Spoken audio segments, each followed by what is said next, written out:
There's a strange phenomenon that happens when you finally stop clinging. Not in the careless give up on everything kind of way, but in the quiet, soul-freeing way that unhooks you from the invisible chains of pressure, fear, and constant control. Because here's the wild truth. Most of the pain in your life isn't caused by what's happening. It's caused by how tightly you're holding on. You only lose what you cling to. Think about that. The job, the relationship, the identity you're trying so hard to protect. They're draining you because you've made them part of your survival. But what if letting go wasn't weakness, but wisdom? What if that's when everything finally falls into place? If you've ever felt like you're doing everything right and still feel stuck, anxious, invisible, this is for you. Stick around. There's a bonus lesson at the end that might just shatter everything you thought you knew. And if you get anything from this video, just get that. That's all you need to know in life. Number 1. The illusion of control and why letting go works. What if your constant effort to control everything is exactly what's making life so hard?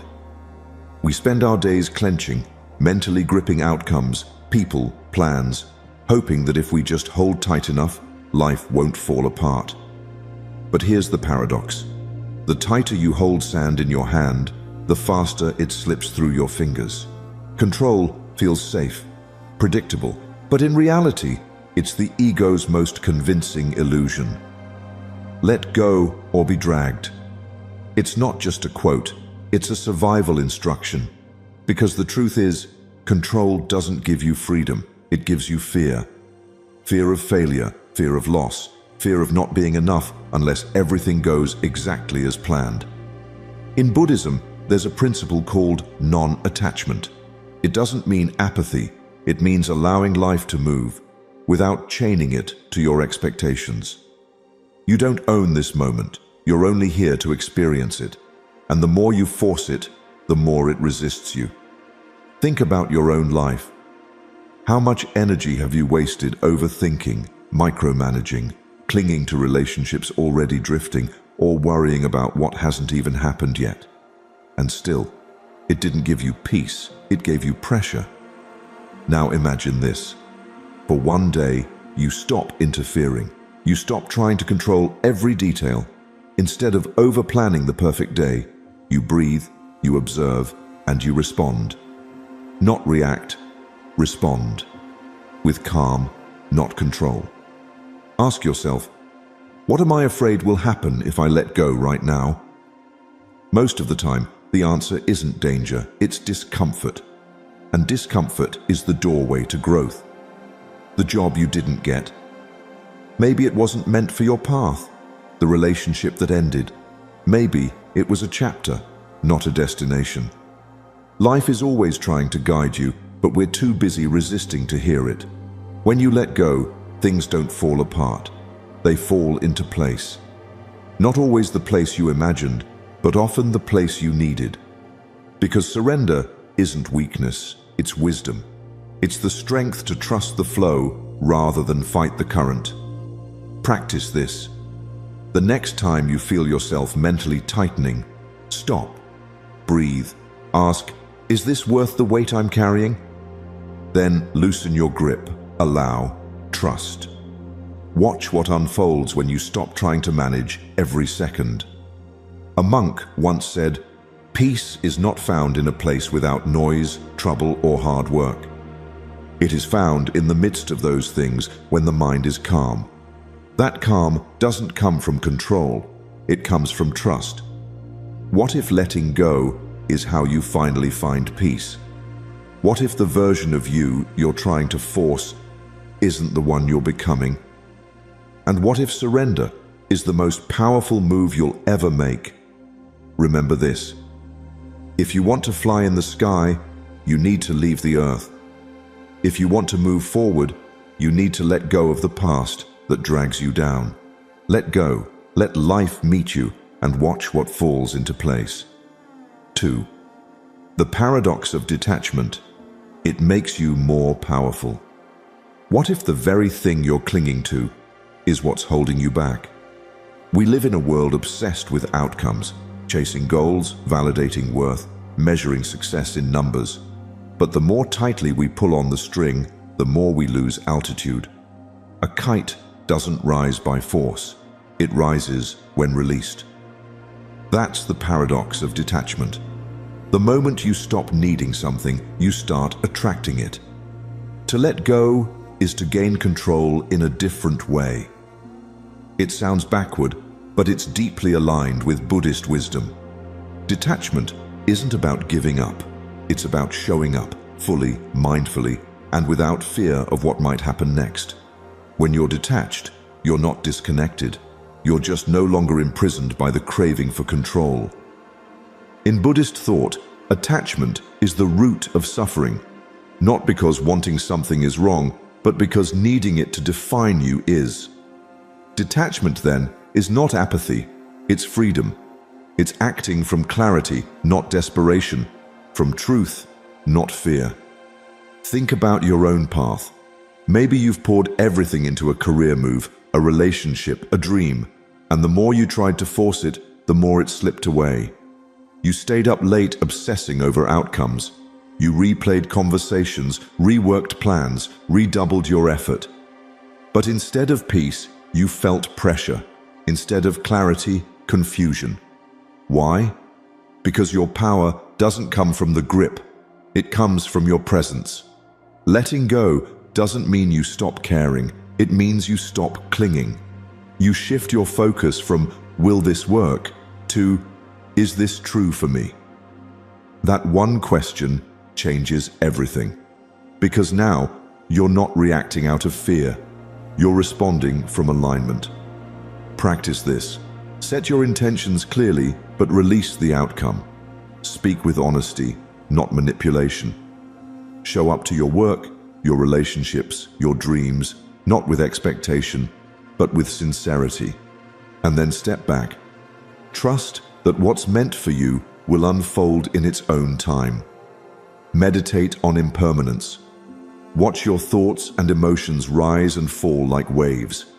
Nothing stays, not even pain. The moment you realize this, you start living lighter. You begin to move with life, not against it. Ask yourself, am I pushing too hard for something that should unfold naturally? Often, what we force fails. What we allow grows. It's not weakness to surrender, it's wisdom. It's understanding that control is an illusion, but presence is power. What have you really gained by clinging too tightly? More peace or more pain? More clarity or more chaos? And what if, just what if, letting go is the shortcut to everything you've been chasing? Remember, the seed doesn't bloom because you scream at it to grow. It blooms when you give it space. Detachment doesn't disconnect you. It positions you for power, real power, the kind that flows from authenticity, not anxiety.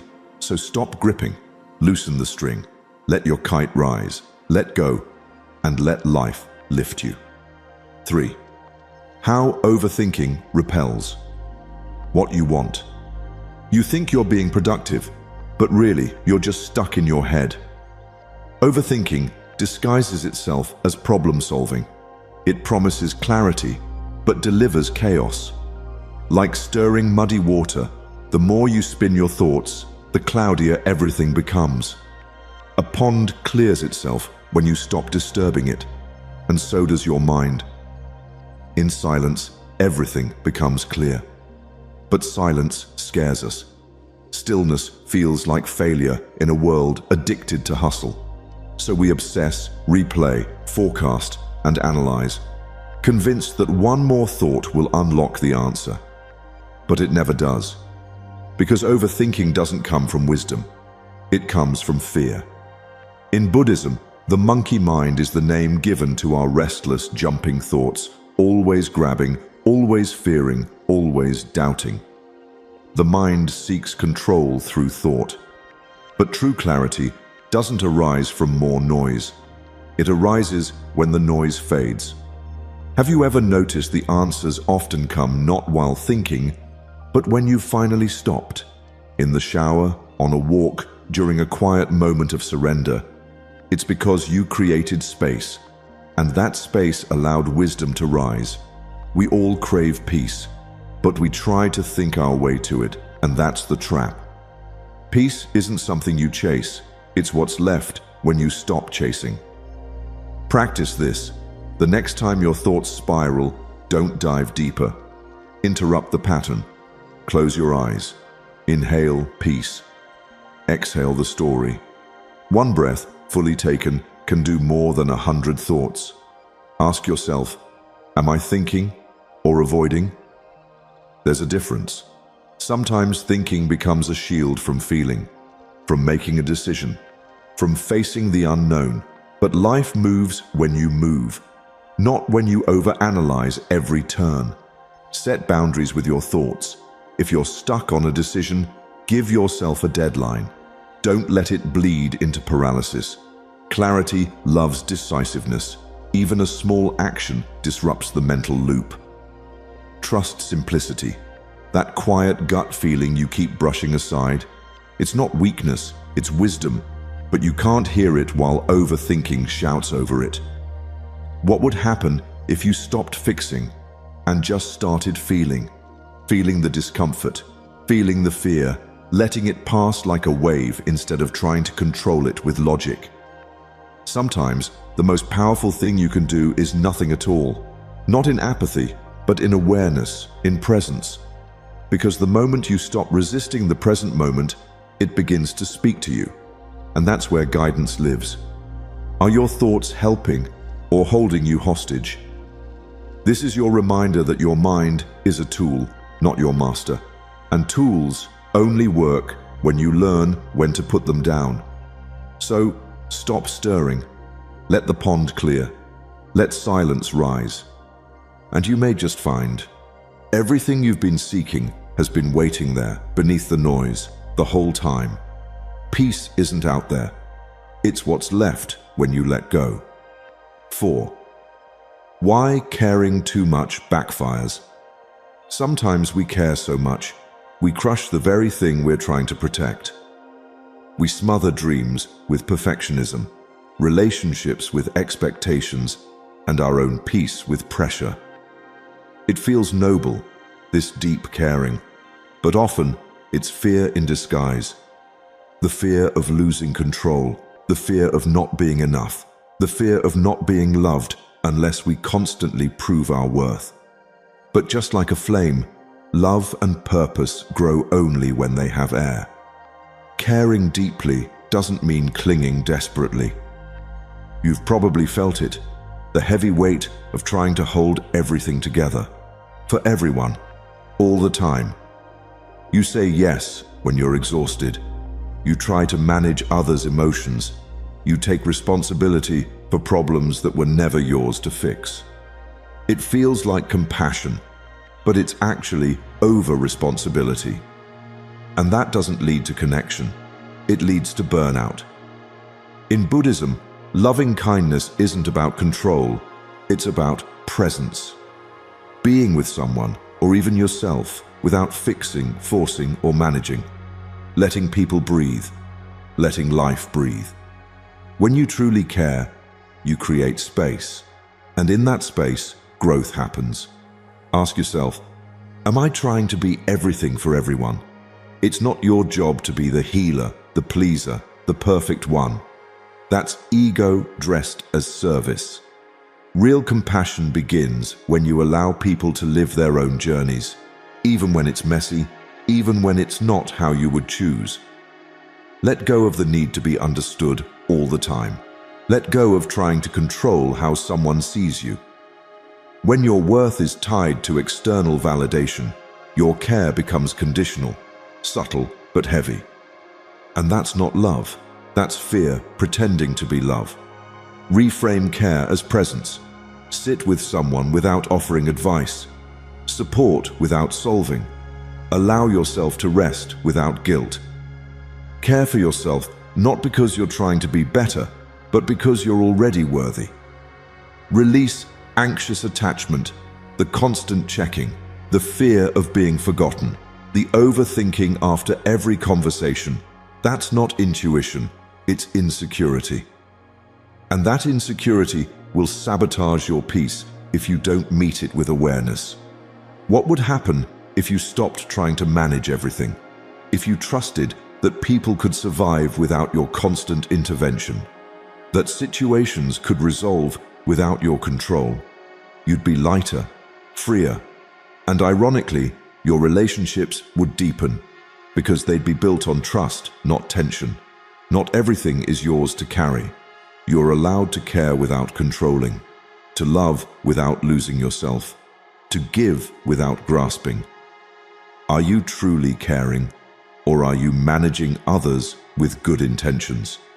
This is your invitation to stop trying so hard.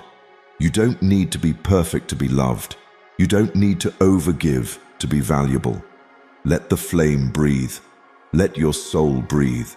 Let go, not because you don't care, but because you finally understand what real care looks like. And when you do, everything, peace, clarity, connection, begins to fall into place. 5.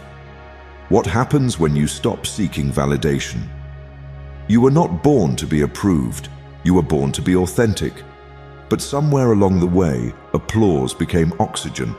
The likes, the praise, the nods of approval, they started to feel like proof that you're enough. And slowly, without realizing it, your peace became tied to someone else's opinion. But here's the truth. A mountain doesn't need approval to stand tall. It just stands, unmoved, unshaken, whole. The constant chase for validation is silent but exhausting. You might dress it up as ambition, as being driven. But if your self-worth crumbles when someone disapproves, that's not drive. That's dependence. And it's keeping you from your full power. Because when you live for applause, you become a performer in your own life, always asking, was that good enough? Do they like me? But validation is a moving target.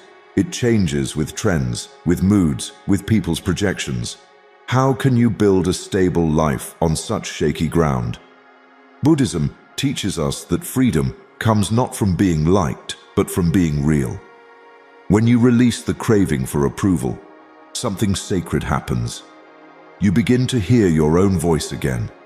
You start living in alignment, not performance. You do things not for recognition, but because they're true for you. Ask yourself, who am I when no one's watching? If no one clapped, if no one noticed, would you still do what you love? Would you still speak your truth? Would you still show up? You are enough without applause. You are valid even in silence. And that's the shift. When you stop outsourcing your worth, you stop living in fear. Fear of failure, fear of judgment, fear of being invisible.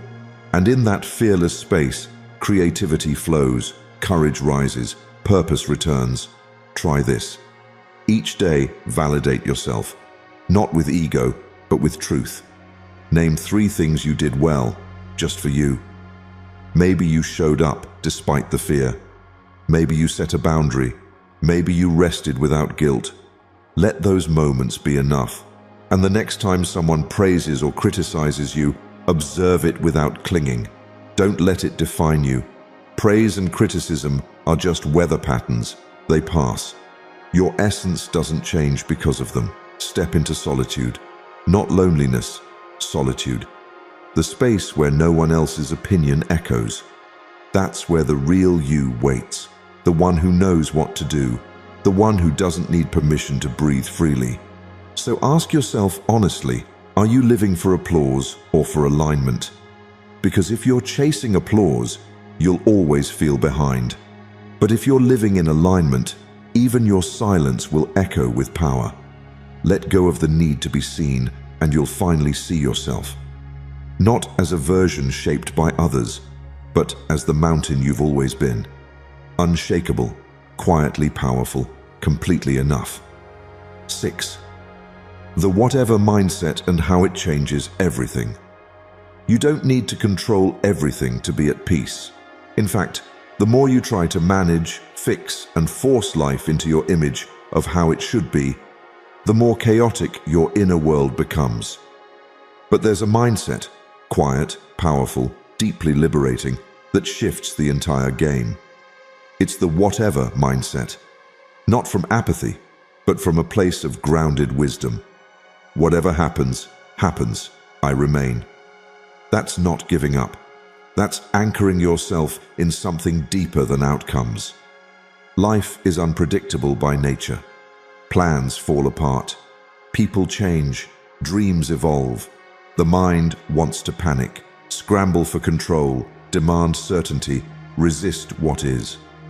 But what if peace wasn't about everything going your way, but about your ability to stay unmoved when it doesn't? Like the wind flowing around the mountain, not fighting it. The mountain doesn't flinch. It doesn't argue. It just remains. This mindset, this whatever consciousness, is not indifference. It's spiritual confidence. It's knowing that you can handle life as it is, not just when it's convenient.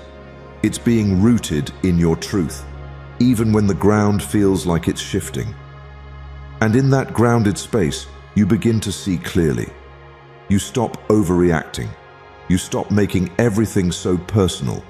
You start choosing your peace over your pride. Try practicing radical neutrality. Next time someone says something triggering, pause.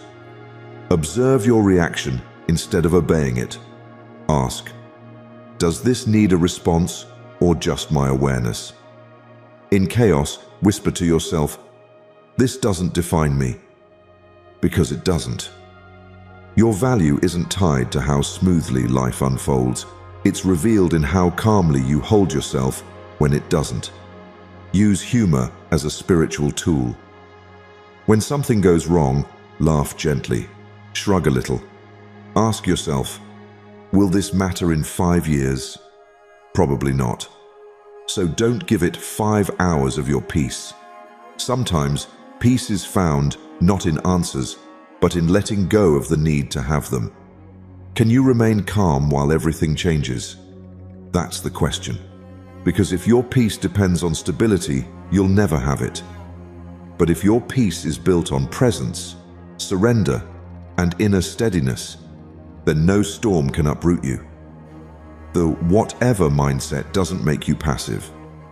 It makes you powerful. Because when you stop needing things to be a certain way, you begin to live in harmony with life itself. You stop resisting. You start flowing. You become the mountain, anchored, steady, unmoved. So the next time life spins sideways, take a breath and say it softly. Whatever happens, happens. I remain. That's not weakness, that's mastery. Because letting go isn't losing control. It's letting life meet you where you truly are. And when you do, everything, clarity, strength, alignment, falls into place. 7. You are not your thoughts. Most people spend their entire lives trapped in a prison with invisible walls. That prison? Their own thoughts. We believe every voice in our head is true. Every worry, every judgment, every fear. But here's the truth most never realize. You are not your thoughts. You are the awareness that sees them come and go, just like clouds drifting across an open sky. The sky is never disturbed by the storm. It holds space for it, and then it clears. Observe the mind. Don't obey it. This one shift can change your entire relationship with yourself. There was a time in your life, maybe even now, when a single thought could ruin your whole day. One negative comment, one fearful story, and your whole being would spiral. But what if those thoughts were just habits, not truth? What if they were echoes of old conditioning, not present reality? Thoughts arise automatically. That's not your fault. But identifying with them, that's where suffering begins. You are not the voice that says, "I'm not good enough." You are the one hearing that voice. And when you stop attaching to it, something incredible happens. Freedom. Try watching your thoughts like weather. The next time your mind races, don't fight it. Just notice, like a bird watching the clouds. Say silently, "This is just thinking." Then return to breath, to this moment, to your body. You'll begin to see how much noise your mind creates just to feel safe. But awareness doesn't need to feel safe. It just is. Quiet, still, whole. Label your patterns. That voice that says, "You're behind in life." That's not insight. That's programming. Ask yourself, is this helpful or just habitual? Most thoughts aren't useful. They're recycled. They come from fear, from ego, from the past. They don't deserve your obedience. They just want your attention. When you let go of needing every thought to make sense or be acted upon, something softens inside. You stop trying to manage every moment. You stop controlling your mind like a dictator. And that's when the real shift happens.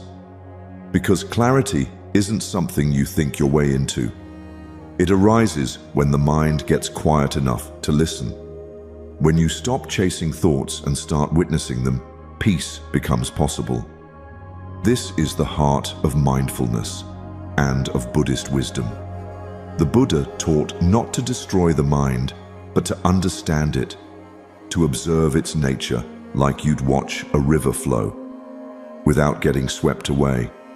Every time you pause and say, "I'm not my thoughts," you take your power back. You return to the stillness beneath the storm. So today, ask yourself, what thoughts have I mistaken for truth? And then go deeper. Am I the thinker or the awareness behind the thought? You are the sky, vast, open, untouched by the weather that passes through. And the moment you stop fighting the clouds, everything begins to fall into place. 8. Surrender is a superpower. There comes a moment when your strength is not measured by how tightly you hold on, but by how softly you let go.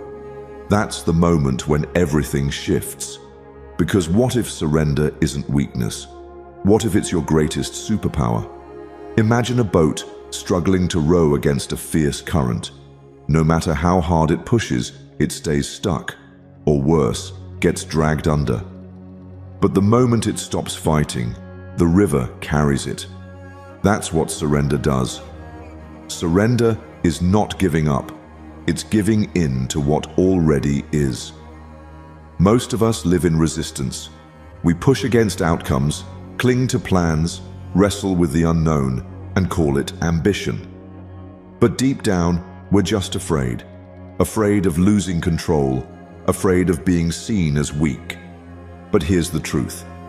Control is an illusion, and resistance is exhausting.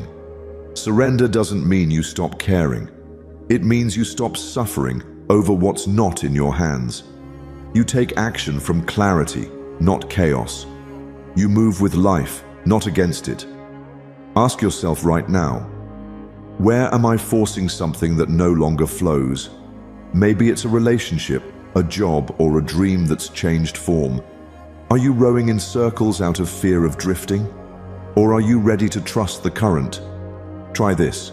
Breathe in deeply and say, "I don't know, and that's okay." Feel the freedom in that. Feel the space it creates. You don't need to have all the answers to take the next step. You just need to stop gripping so tightly. The most powerful moments in your life likely didn't come from planning. They came when you least expected, when you surrendered, when you said, "I can't force this anymore." And suddenly, the right person appeared. The decision became clear. The path unfolded. That's not coincidence. That's clarity being allowed to rise from stillness. When the mind stops struggling, life begins to speak. In Buddhism, surrender is not a passive act. It's active trust. Trust in the impermanence of things. trust in the wisdom of now. Trust that life is not something to conquer, but to align with. Even the Buddha said that clinging is the root of suffering. Letting go isn't failure, it's freedom. It's the doorway to peace. So ask yourself today, what am I still fighting that no longer serves me? Is it a version of yourself you've outgrown? An outcome you're obsessed with? An identity rooted in fear? Maybe, just maybe, surrender is the bridge to your next level. The moment you stop demanding that life be something else, you start living in what it already is. And that's where all the magic happens. Let go of the outcome. Anchor into the action. Do your part, then release the rest. That's not laziness, it's alignment. That's not apathy, it's inner peace. How much peace could you gain by simply surrendering the fight? Because when you finally let go, everything falls into place. 9. Embrace groundlessness. There's a quiet fear many never name, the fear of groundlessness. That in-between space where nothing feels solid, where identities dissolve and plans fall apart. And yet, that space is exactly where transformation begins. Like a tree surrendering its leaves in autumn, growth demands we let go before we bloom. But we cling. We grip to what we know. Titles, routines, relationships, definitions of who we're supposed to be. Not because they're true, but because they feel familiar. Certainty becomes a comfort zone. But truth lives in uncertainty. There's a reason so many feel stuck right now. It's not because they're doing the wrong thing, it's because they're trying to control what cannot be controlled. They're waiting for life to become predictable before they move forward. But the deeper wisdom is this: groundlessness is not the problem, it's the portal. The cocoon doesn't promise a butterfly, it just asks the caterpillar to dissolve. In the same way, your next evolution doesn't need your certainty, it needs your surrender. Can you trust yourself, even when the ground shifts beneath you? Think about the most pivotal moments in your life. Were they planned? Or were they born from chaos, from the very moments you thought you were falling apart? Sometimes falling apart is falling into place, but only if you stop resisting. Sit with the unknown. Let it be uncomfortable. Let it stretch you, break you open, strip away what was never truly yours. Don't rush to fill the silence with answers. Let it speak. We've been taught to fear not knowing. But in Buddhist practice, groundlessness is sacred. It's the space where ego dies and truth emerges. It's where attachments loosen and the self remembers its depth. When you no longer need everything to make sense, you become powerful. Because you're no longer negotiating with life, you're meeting it fully, without guarantees, without scripts, just presence. Try this. Next time life feels unstable, pause and breathe. Say to yourself, this too is part of the path. You're not lost. You're being remade. Stop asking for the map. Become the explorer. Let life shake you, then watch what stays standing. Often it's not what you expected, but it's what's real. And what's real will never abandon you. Ask yourself, are you clinging to certainty or evolving through chaos? Do you trust the unfolding, or are you still trying to rewrite what already is? Growth is not about holding it all together. It's about falling apart with grace. Let the leaves fall. Let the old identity dissolve. Let yourself be bare.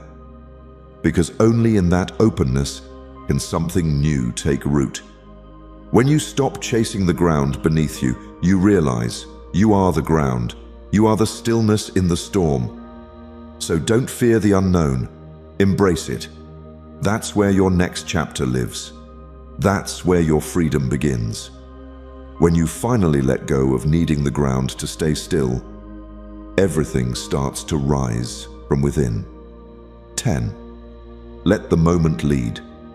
Imagine a river flowing effortlessly, never questioning its path, never struggling against the bends or obstacles in its way.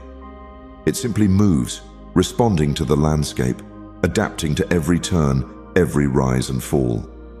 This is the essence of letting the moment lead, the ultimate act of surrender that doesn't mean giving up, but means becoming a student of life itself.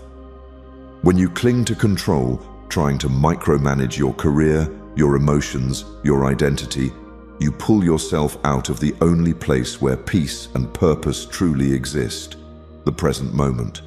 You get stuck managing the moment instead of living it. But what if you stopped scripting your every step and instead asked, what is life asking of me right now? What if, instead of rushing ahead or retreating in fear, you paused and let the moment be your guide? There's power in interrupting autopilot. The mind loves to replay the past or forecast the future, but it rarely lives fully here. When you catch yourself pushing through life as if it's a series of boxes to tick or problems to fix, stop. Breathe. Ask yourself, what is life asking of me now? This question shifts your attention away from control and toward curiosity. It opens space for unexpected answers, fresh perspectives, and new paths you hadn't considered because you were too busy trying to force the outcome. You might be facing delays, disappointments, or detours that feel frustrating or unfair. But what if those delays are divine? What if the moments you want to skip or fast forward through hold the very lessons or healing you need? When you surrender to timing, not your timing, but life's timing, you align with a deeper intelligence.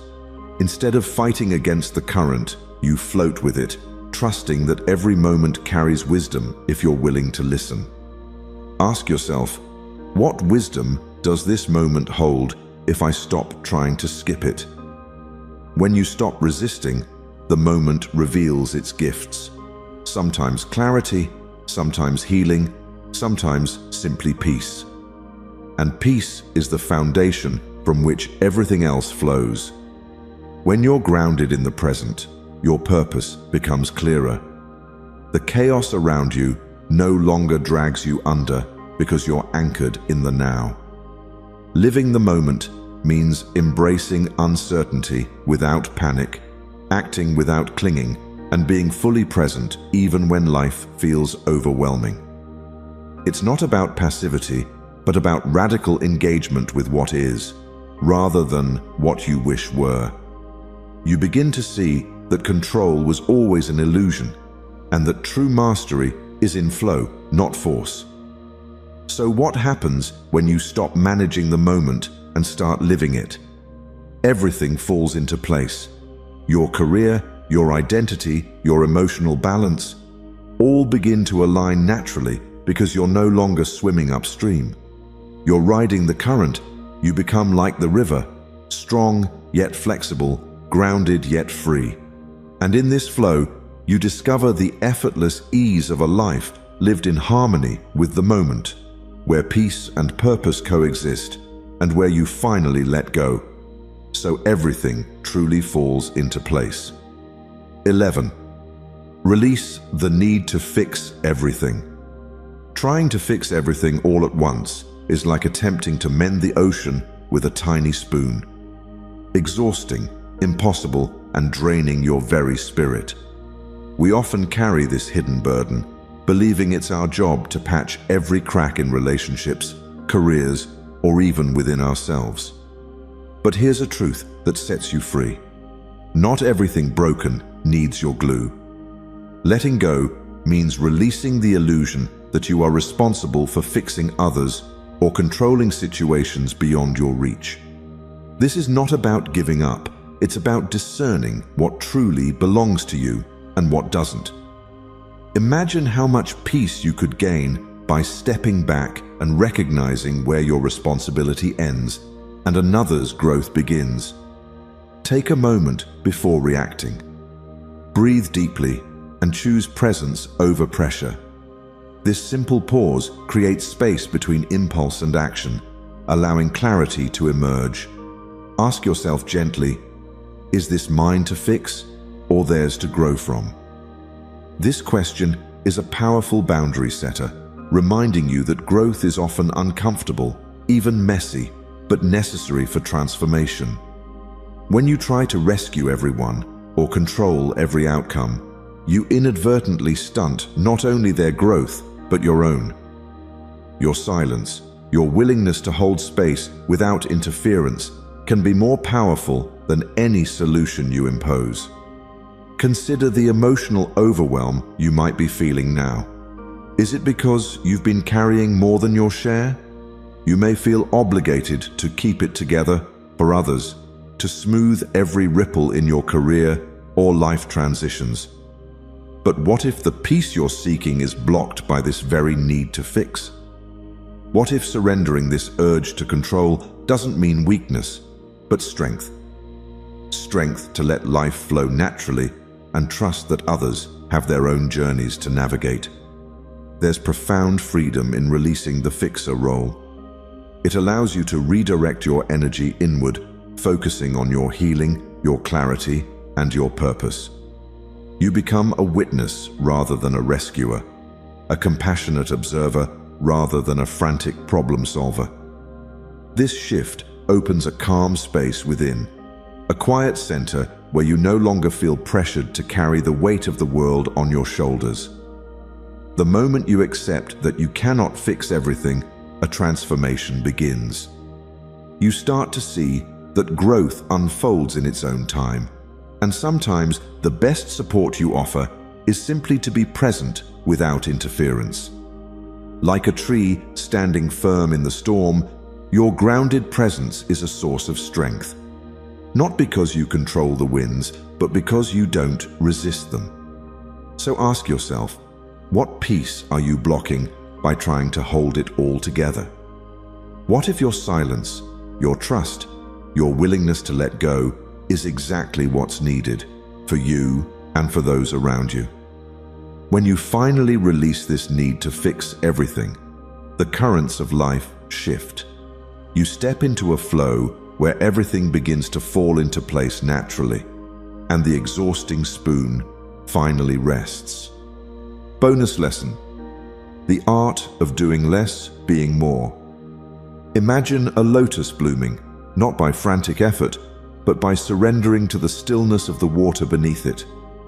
This is the art of doing less and being more.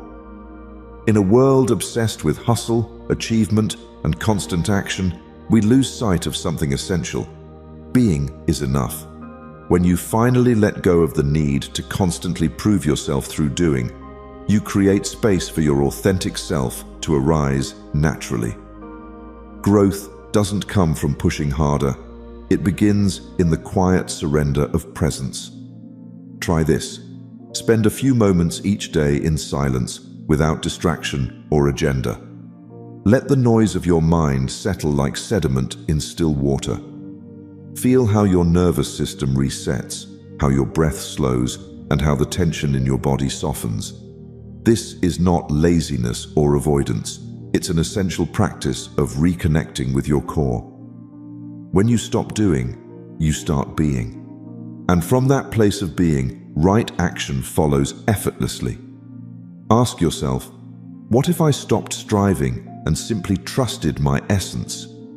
What if the constant chase to prove your worth, your value, your identity is a story you've been told but no longer need to believe? In the silence, you don't have to perform or fix anything. You don't have to carry the weight of expectations, pressure, or fear. The silence confirms a profound truth. You are already enough. Who are you when nothing needs to be done? This question is a gateway to freedom. When you aren't driven by the need to achieve or control, you discover the peace beneath the noise. You find that your value is not in what you produce, but in who you are. This shifts everything, from how you see yourself to how you relate to the world around you. The constant doing fades, and presence emerges as your most powerful state. In this stillness, life begins to flow in unexpected ways. Doors open, ideas come, and solutions appear.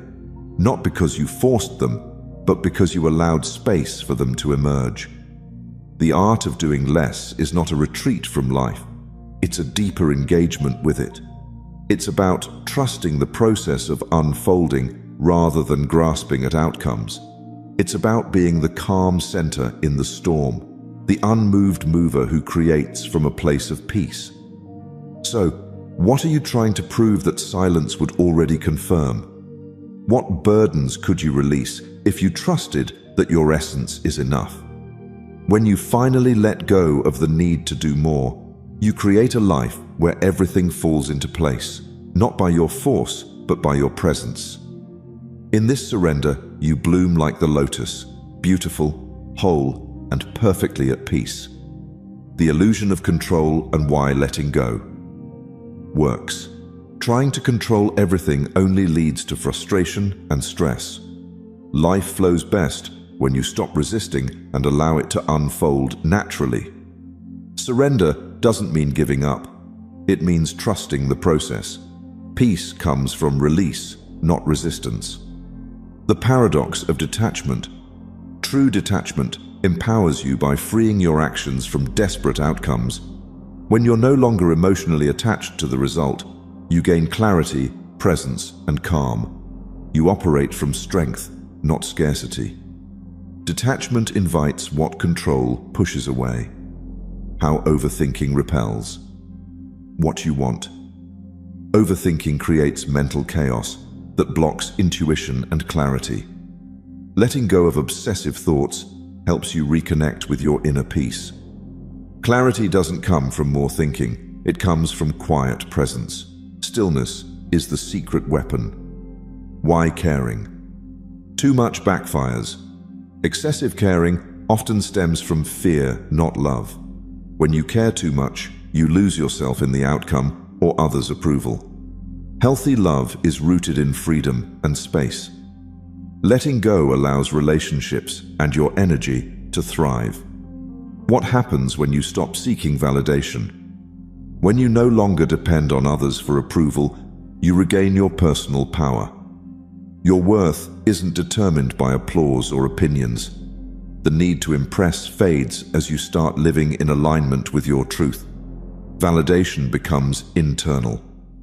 The whatever mindset, the whatever happens mindset creates emotional resilience.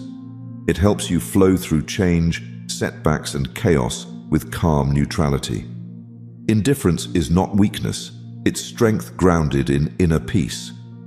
This mindset protects your energy and focus. You are not your thoughts. Most of your thoughts are automatic and untrue. When you stop identifying with them, you realize you are the awareness behind them. This creates emotional distance from negativity and suffering. Detachment from thought leads to liberation. Surrender is a superpower. Surrender doesn't mean passivity. It means accepting what you cannot control. This releases emotional resistance and allows life to realign in unexpected ways. By flowing with life, you stop creating unnecessary pain. Surrender is strength in disguise. Embrace groundlessness. Letting go of certainty and stability opens you to transformation. Growth often begins in the uncomfortable unknown. The moment you stop fearing the unknown, you begin to trust yourself deeply. Groundlessness becomes the foundation for spiritual evolution. Let the moment lead. Life happens in the present, not in your plans. When you let go of the script and become fully here, clarity returns. Each moment has wisdom if you slow down and listen. Presence is where everything begins to align. Release the need to fix everything. You're not responsible for saving or fixing everyone and everything. Letting go of this burden returns peace to your mind and space to your life. Sometimes presence is more powerful than solutions. Your peace matters more than your control. The art of doing less, being more. Stillness is more transformative than endless action. When you let go of the need to constantly do, your deeper self has room to emerge. Being fully present is enough. Fulfillment comes from alignment, not endless productivity. You don't gain control by holding on tighter. You gain it by letting go of the illusions weighing you down. Life is not something to be forced, chased, or fixed. It's something to be experienced with presence, courage, and trust.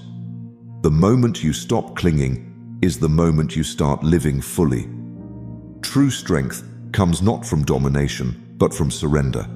Not the surrender of weakness, but the sacred surrender of ego, fear, and control. When you detach from what you cannot control, you begin to shape your inner world with precision and peace. The outside starts to follow. Let go of the need to be liked, to be perfect, to be always right. Instead, become grounded in your truth, your stillness, and your deep knowing. From that space, all right actions arise naturally. You don't chase alignment, you become aligned. That's where real success is born. Zen teaches us that the bamboo bends in the wind because it is flexible, not because it is weak. Be like the bamboo. Bend, flow, let go, and rise stronger, calmer, and more at peace. You were never meant to control the storm. You were meant to find your calm within it. If this message resonates, please like and share this video with someone who needs to hear this. Share your thoughts and your journey in the comments below. We read everyone. And don't forget to subscribe to Deep Wisdom for more inspiring Buddhist insights on living a peaceful and powerful life.